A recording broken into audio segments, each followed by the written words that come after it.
limited maximum, the capacity of this enormous aircraft upgraded to the latest avionics C-130J Hercules.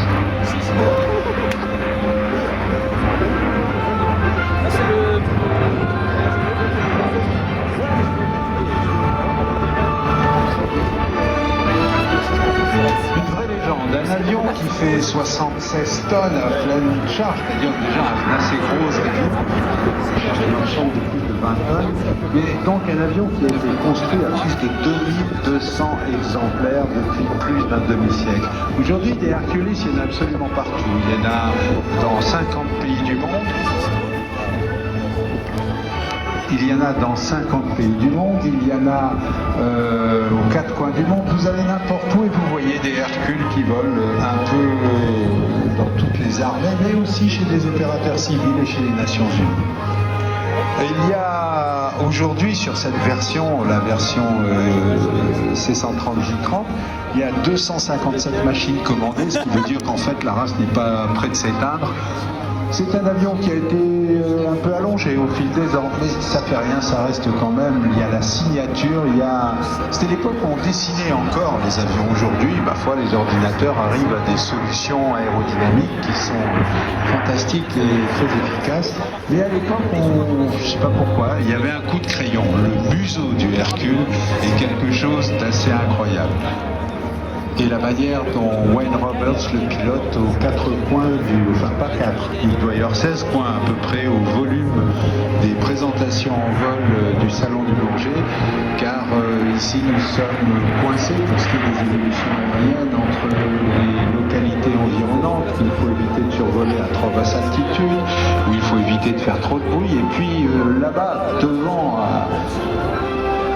en direction de Roissy-Charles de Gaulle, eh bien, il y a les axes d'approche ou de départ de Charles de Gaulle avec le trafic qu'il faut évidemment éviter d'aller côtoyer. Par conséquent, ça pose pour les pilotes en l'air des problèmes de confinement de l'espace, confinement d'un espace virtuel qu'il faut arriver à visualiser, même s'il n'y a pas de balises qui permettent de le faire, qu'il faut bien visualiser et qui, pour les contrôleurs des vols, est visualisé par les traces radars. Eh bien, Wayne Roberts réussit à garder cet Hercule à l'intérieur de ce volume torpillé. C'est pas un mince exploit. En matière de pilotage, ce que vous voyez là, c'est un grand moment.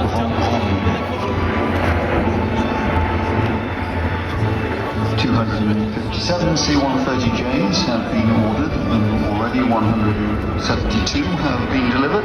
The United Arab Emirates Air Force has announced an order for 12 C-130J transports earlier this year.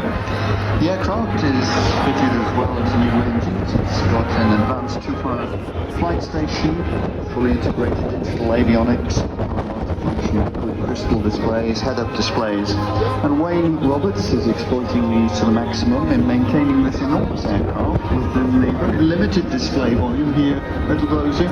Volume limited by the proximity to built-up areas and also to the north of us, the airport of Charles de Gaulle. And throughout the show, the arrival and departures from Charles de Gaulle continue. The result is a very restricted volume for the display pilots to operate in. And Wayne Roberts presenting us with a masterly display of performance from this C-130J. No lightweight aircraft, the empty weight 87,000 pounds, maximum takeoff weight 167,000 pounds. It can cruise and operate easily at 270 knots with a maximum range of 3,700 nautical miles. Les statistiques vitales du Hercule, sa vitesse maximale est de 6